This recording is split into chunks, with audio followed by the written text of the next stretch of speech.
Welcome to another episode of This Woman Works. I am your host, Mike Patton. And on this episode, we will be getting to know Mandii Brown, the Relatable Counselor. How you doing? I'm good. How are you? Doing great, doing great. Now we're going to get into you, your story, what you do now. But first, like every episode of This Woman Works, we started with the Black Girl Magic moment. And I got to talk about Miss Dawn Staley. Now, Dawn Staley has three national titles. She is the only black coach to win three national titles. Not only did she win three national titles, but she did it this year with an undefeated team. Totally different starting lineup than the previous season, yet she still goes out and dominates. And not only does she do this, but she actually cares about the women on her team. She even created a major and helped create a major for a player that she wanted to come to her school because she cared that much about her education. She does all these different things and instills stories or instills different things in every single girl that's on her team, including beginning of the season. They had a chance to lose a game, but to prove a point and to kind of teach a lesson, she actually sat one of her best players for 30 for most of the game. Had the chance to lose, but she thought that the lesson that she was going to learn would be much more important than the actual win for the game, which, of course, she taught lessons during the season, and she'll probably continue to teach more because she has two more high school All-Americans coming next year, a 5'9" point guard and a 6'2" forward, just to add to what she has. But you just got to admire her going to a place like South Carolina where no one really thought of basketball, women's basketball at that. And now she has made them a powerhouse. So I have to salute Miss Dawn Staley, third championship at the University of South Carolina, only black coach with three national titles. Salute Miss Dawn Staley. Mandii, did you have anything you wanted to add to that? What you said was honestly perfect, but I, of course, want to congratulate her and speak on the fact that how she makes her presence known, but make her players feel welcome, safe, seen, and even some of the students on campus that are a part of the LGBT community. They've spoken a lot about her and how she advocates for them as well. So, like, she's an all-around great woman. Black magic all day. Yep, and she definitely spoke on that uncommon favor. Mm-hmm. Yes, I need that on the shirt ASAP. So yeah, definitely again, Miss Dawn Staley, the Black Girl Magic moment for this episode.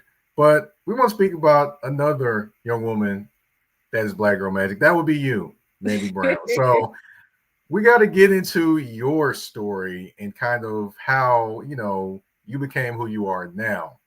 But first, we got to take it all the way back Oh, goodness. to young Mandii. Now, for those that aren't aware, where did you grow up?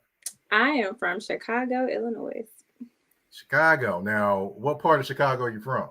So I'm from the east side part of Chicago. I grew up on the south side, but I am east side through and through. Okay. All right. Well, I don't know any of that, but you just pointing out where you grew up. So Yeah. how was it? How was it growing up where you grew up? Um, it could be better. It could be better.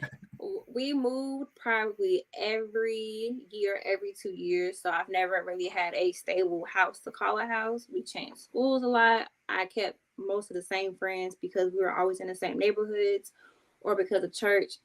But I definitely grew up around violence. Like, I'm not scared of gunshots, bullets. I've seen robberies. We've been robbed multiple times ourselves in our house and in our garage. So a lot of trauma I am very familiar with that happens in our community.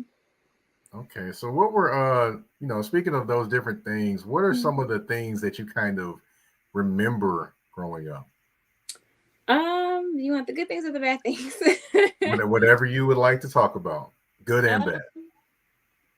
I'll stick to the good since it's Black Girl Magic. The best thing, which is a little ghetto, but the best thing I remember growing up is going to this laundromat right off East 83rd, and it's this little mom and pop Asian laundromat at that, and right across the street from it before it closed was Leon's Barbecue. and we will go there every week.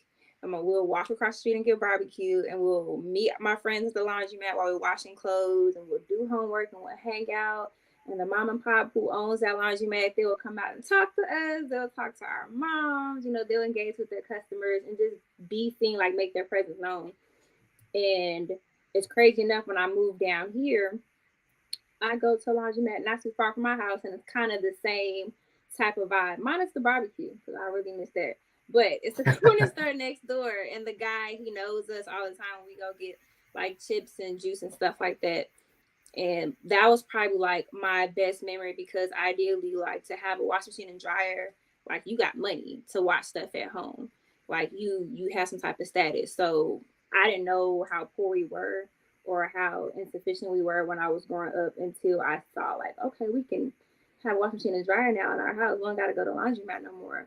But I miss those memories, because like we were just innocent and small and just having fun and just having our community around us. Like, it was actually very peaceful over there. Okay. All right. So, as kids, we all have different things that we want to be. I know me, I wanted to be a professional football player when I was a kid. So what are kind of some of the things? I didn't become that, by the way, folks. So, I went to college, and college football was where those dreams died. But what exactly were some things that you wanted to be or thought about being when you were a kid? I wanted to be two things. I wanted to be a scientist, and I wanted to be a teacher. I used to love mathematics and chemistry, like obsessed. Even though I was terrible at it, I still loved it, and I love creating new things. And so I felt like I could cure cancer, or do all these things. And then with education, I just wanted to be the teacher that I saw. So my music teacher and my third grade teacher at the time, they were like my favorite people in the whole world. Like, my teacher, my third grade teacher, she taught me how to read at an Excel level. She took me out of my class and put me in the classroom full of fifth graders, because I was reading and comprehending at that level, and she like poured into me, and that was like phenomenal. And then my music teacher, ironically, who I end up working with in the future, she created a safe space for all of us to like create, make new friends, do music, and just like, it was like a safe space. Like, it didn't matter if you were cool, lame, jock, whatever. Everybody's the same in her classroom, because we all like the same stuff. So those two people influenced me to become a teacher. Gotcha. Yeah, I definitely never thought to be a teacher, even though I was urged by someone in my life to be a teacher at one point. But I was like, you can be a teacher and you could be a coach, coach on the football team, stuff like that. And I was like, nah. I just can't imagine being in the classroom, monitoring all these kids, and then going out to practice to coach some more kids. No. You get to one time was good practice. for me. That's the best part about it. No, I think one time was good enough for me. I was good to go with just one go round, and I'm good. But yeah, definitely, it's definitely, good to have dreams. And, it's what it sounds like. A part of your dreams kind of moved with you going forward in the things that you ended up doing. Now, of course, I don't want to kind of spoil that. So, it's kind of like a tease. That's the tease, as they say in the business. But we're going to take a quick commercial break. And when we come back, we're going to talk about how you got to where you are now. We're going to kind of introduce everyone to what you are doing now on This Woman Works. EBO Beard Butter and EBO Beard Wash are two of the best beard grooming products for men worldwide. They help promote growth, keep your beard moisturized and soft, and enhance your overall upkeep of your facial hair. And with the new promo code MPAFC10, you can get 10% off all these products. Just go to www.etsy.com/shop/EBO Beard Butter. Again, that's www.etsy.com/shop/EBO Beard Butter. And again, the promo code MPAFC10. Again, MPAFC10, where you can get 10% off any products except for beard boxes. So treat your beard better today by going to Get this the EBO Beard Butter and EBO Beard Wash.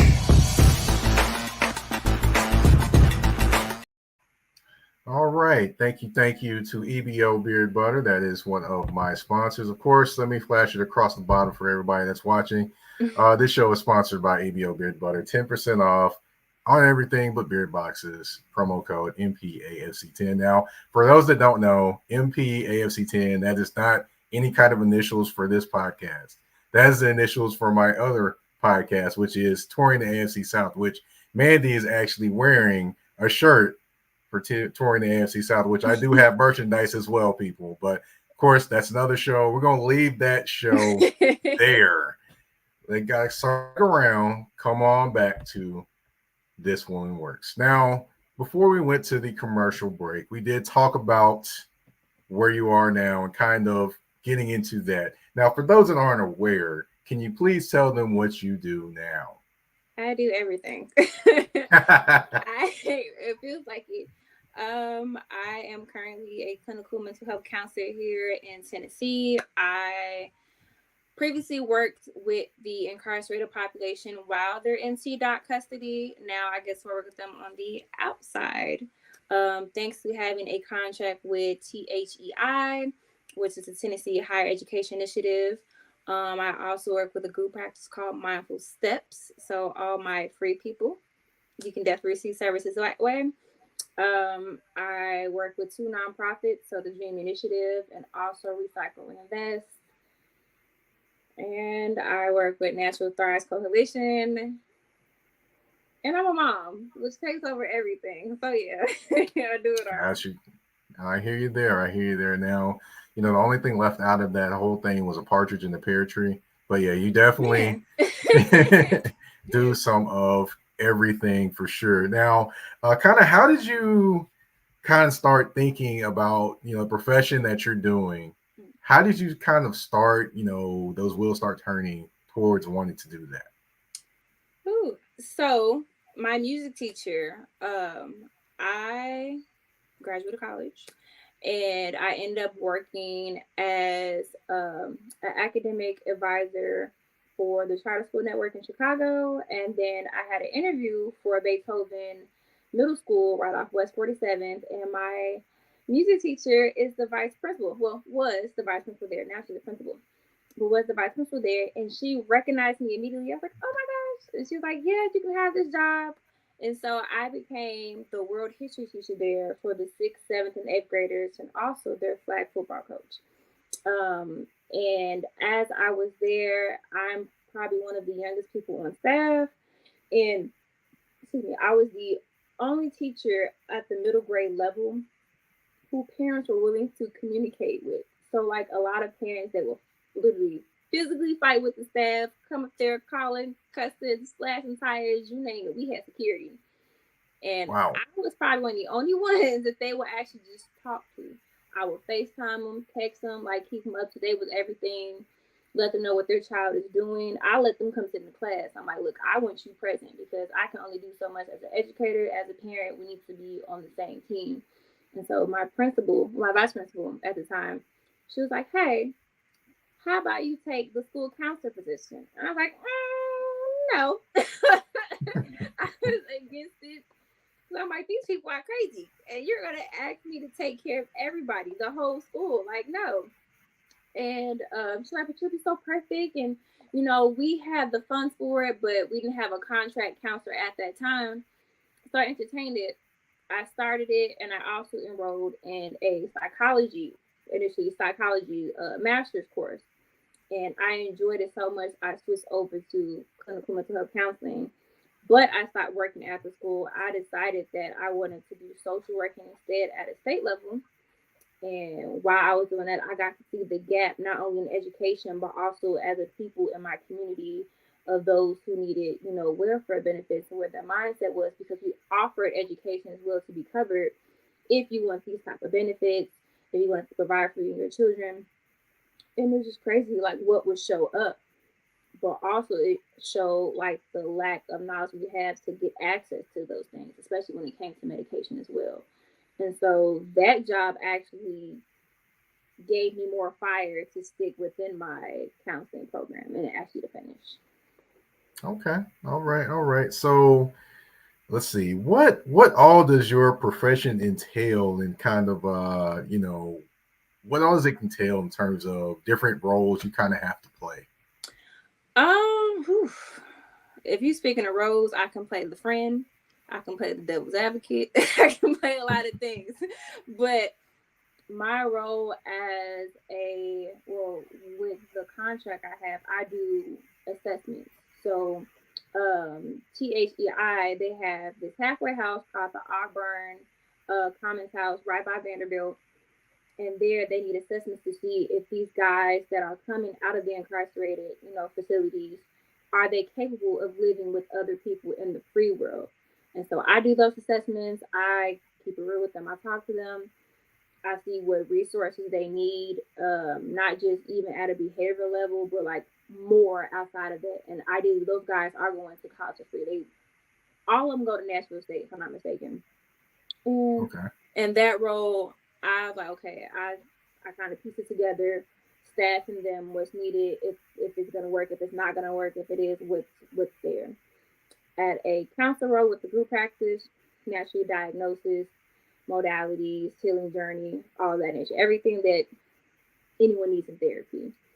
And then I also do coaching as well with groups and individuals. So it kind of plays a role, but coaching, I'm only tackling a specific problem. I'm not tackling everything that you're handing to me. So there's the difference. And I'm not diagnosing you either. And then the nonprofit, I serve on boards. I serve as a secretary. So it's different. Gotcha. So what are some of the things you kind of hope to see in your profession? I hope to see people being honest with themselves more, that they have a problem, and if they actually want help, and if they do want help, they utilize that help. I have encountered people who say, oh, I want help, I want to tackle this issue, and you give them the resources or the referrals, and it just sits. It's like, I'm glad you acknowledge something's wrong. That is very, very big step, and even a bigger step to want help. But you have to see it through. So that's what I'm hoping. Okay, going a little bit deeper. So what are some of the things you'd like to see from society, and especially Black people, when it comes to therapy? To accept it, to come and enroll. I want them to know that you're not crazy for getting therapy. Okay, like I know growing up personally, you would get shunned if you hear the word therapist or medication in the same sentence. But going through my own anxiety and depressive state, it's like, no, this is actually very helpful. And this is actually what's keeping me sane from not popping off for you. So I want people in our community to see that there are other people of color in these roles that are willing to help you and meet you where you are and help you accelerate from there if you allow us to. Gotcha. Definitely. Well, of course, I know you have a little bit more advice. It kind of leads us into our next part of what we're going to talk about. But of course, we got to pay these bills. So a quick commercial break. We'll be right back. A shift is something that happens and changes the dynamics. And that's what happened when Garrett Logistics was born. After 10 years as a sales pro in the logistics world of sporting goods, John Garrett decided to pivot to the world of freight and start a brokerage. So you're saying to yourself, why trust Garrett Logistics? Well, Garrett Logistics helps shippers improve overall workflow, along with increased on-time pickup and delivery percentages. Last-minute loads, multi-drop pickups, and more are part of the services with Garrett Logistics. They're available Monday through Friday, 7 a.m. to 6 p.m., and Saturday, 8 a.m. to 12 p.m., all times Central Standard Time. So give them a ring at 615-400-8484. That's 615-400-8484, or you can email them at john@garrettlogistics.co or visit their website at garrettlogistics.co. Garrett Logistics, where the motto is, it's not just freight to us, it's your business. All right, and we are back. And like I mentioned before we went to commercial break, We're going to talk about a little bit of advice. I'm pretty sure you've got some advice over the years of doing what you've been doing. But of course, what's the biggest lesson that you've learned in the business? To stay true to myself. I can honestly say that in the beginning, I had a strong sense of self-imposter syndrome, even though it's a myth amongst Black people, but and again, it's not. And because I felt being down here where I came from, in a way, made me inadequate. Who I was around at that time, within like after like my internship, like my initial internship at that, they didn't make me feel seen or heard. So I felt like hopping into this field was like officially. So now I was like, just be true to you. Be confident in what you do, what you know. Always keep seeking knowledge. Do seminars, go listen to podcasts, read books. Expanding your knowledge is probably the best thing that you can do for yourself to help the next person. For Okay. All right. And what kind of hard work goes into everything that you do? sure. I'm getting no sleep. But I'll say this. You have someone else's brain in the palm of your hands, if that makes any sense. So the way that they're thinking in these sessions, the sense of security that they're looking for, the validation or the tools, you have them in your hands, and it's up to you to not only to protect them but to keep them safe during this delicate journey. So like this space is beautiful and stressful simultaneously. Gotcha. Well, we didn't talk about what had happened was Oh, either, but yeah, I didn't want to mention that too. I definitely would say that that's a place, a safe space that you created as well to kind of allow people to create their, I mean, to let out their stories and talk yeah. about things going on with themselves as well. Can you talk about that space and how that was created too? Yes. Well, what had happened was Is My Baby. That is my first website. What happened was a mental health storytelling website. You can tell a story of your life with a name on it, anonymously, of course. And it was just based off what I went through myself in the past year and a half, 2 years, to where I felt like I was so ashamed of what I went through because of who I am and the credentials and the statures that I have. I'm like, this is not going to happen to me, but it did. And so I was like, if I can have a space to reclaim my voice and to tell my stories, so can others. And so the website is just that.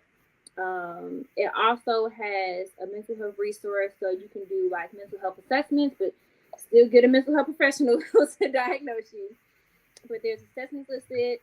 There are worksheets listed. There are halfway houses for all 50 states listed. All the hotlines are listed. And there are also websites for free therapy.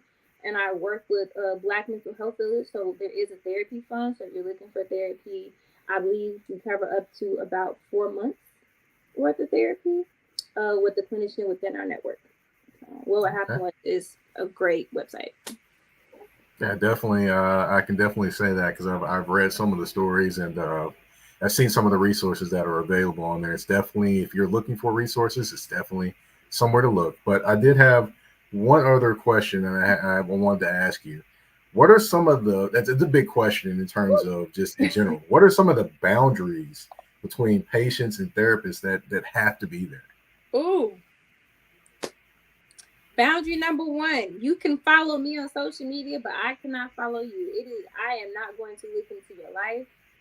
I'm not gonna scroll on your stuff. I'm not gonna look up pictures. That is a big no. That's crossing boundaries. Two, after we end our clinical relationship, I cannot personally have a relationship with you. It's not possible, and ethically, it's not gonna happen. I have to wait 5 years. So I may enjoy you in our sessions. We may grow together, but once that relationship ends, you are on your own for a few years. Now, if I see you in person, I'll acknowledge you, but it's also me protecting your identity. So I'm not going to engage into a deep conversation. I'm not going to talk about what we speak on. If you want to say thank you, by all means. But my goal and my job is to protect you. So there's that boundary. Also, harassment. You'd be surprised how many clinicians used to have this issue or tell me about this issue. If there is a level of harassment, that clinical relationship ends.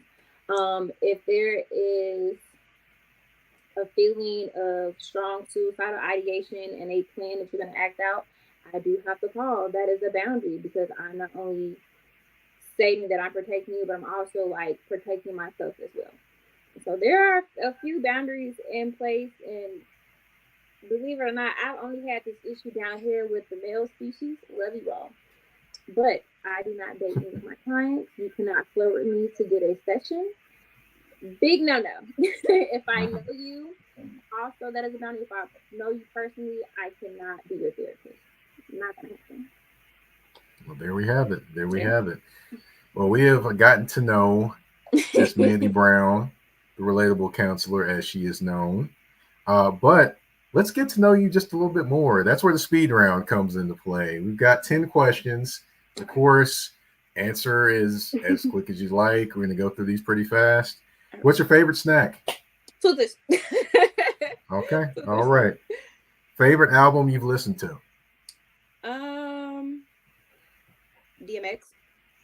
Okay. Which one? Honestly, all of them.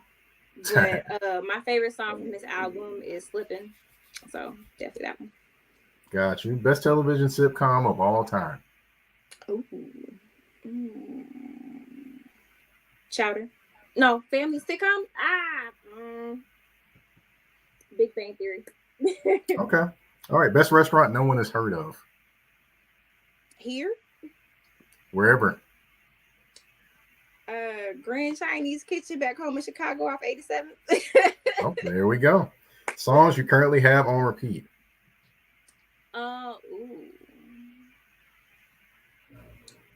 Gyra by Maverick City Worship Team. Yeah. Okay. On repeat every day.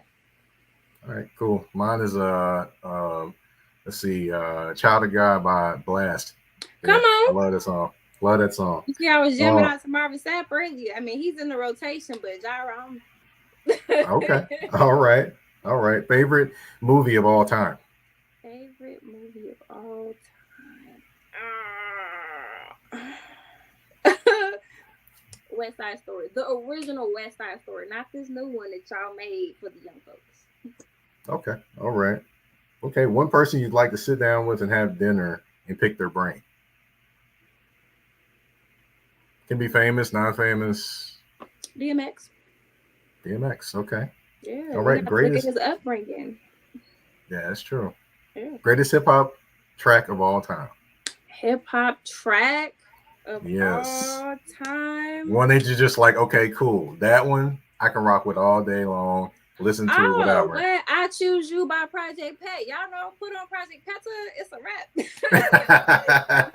is a rap. I was gonna say, LL Cool J, Can't Live Without My Radio, because I know that bar for bar. But all day, every day, Project Pat. Okay. I would surprise you. I probably would give you some New York songs. It really would. Yeah. I give you Troy, They Reminisce Over You. Pete Rock and CL Smoke. Gotta have that. And then of course Lucchini by Camp Low. That is by far the song. I cannot go without that song. Nah. So yeah. So yeah, you didn't expect those, did you? No. Yeah, I love those songs. Those are two of my favorites. Of course, favorite food. Oh, Chinese. Chinese, okay. All right. 4 people you put on your Mount Rushmore of just people in general. 4 people for Mount Rushmore? Yeah, your 4 people Mount Rushmore of like, say, people you'd be like, okay, these are my 4 people. If I need my 4 people, I'll be like, boom, boom, boom, boom. That's them. Well, what would I need them to do? Like, like if you look up to them or their idols or something like that. To be honest, I really don't look up to people because I found out early on in my undergrad, like, yeah, they have the blueprint and I admire them, but like I would feel like they're in their shadow and I would feel incompetent and that would get to me in my identity. So I don't have one. Oh, okay. There we go. Well, admire, but look up is a very big word. Gotcha. Well, the speed round is over. That 10 questions, you've all went through them. And that is the end of the show. I want to thank you, Mandii, for coming on. If you can, tell everyone where they can find you on social media and what all things that you're working on that you want to tell everyone about. Woo. Okay, so social media, you can find me on Instagram at the Relatable Counselor. It will automatically pop up with the without the underscores. Facebook is pretty much the same, and also What Happened Was has their own Facebook page. You can find me on What Happened Was the website, and also the relatablecounselor.com, the website. LinkedIn is Mandii Brown. What I have coming up, I will be in New York in 2 weeks speaking for a black men's mental health conference at Adelphi University. Super duper excited. It's sponsored by their social work department. And this is their 3rd annual one. So I am happy to be presenting and speaking on the justice impacted population and how it affects black men's mental health and their well-being. It's something I'm passionate about. After that, of course, I have other podcasts and stuff down here. And I plan on taking a break. But later this year, you can see me on the campuses of 5th and TSU, along with Black Mental Health Village. We're going to do mental health pop-ups there. And I'll be teaming up with or working with TSU counseling services. So, there we go.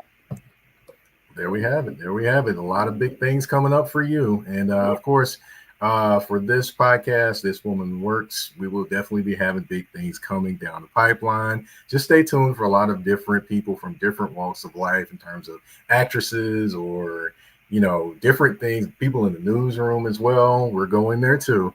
Definitely keeping it black, definitely with black women and showing love to black women each and every episode on This Woman's Work. My name is Mike Patton. Of course, you can find me on Twitter at Mike Patton 82. That's MikePatton 82 on Twitter, or excuse me, the artist formerly known as Twitter. Got to show love to Prince. But anyway, you can find me on Instagram and Threads at that's THA, not THE, _general_MP. And of course, you can find This Woman Works on YouTube and all your listening platforms. I want to thank you all for tuning into this episode. We're out. Peace.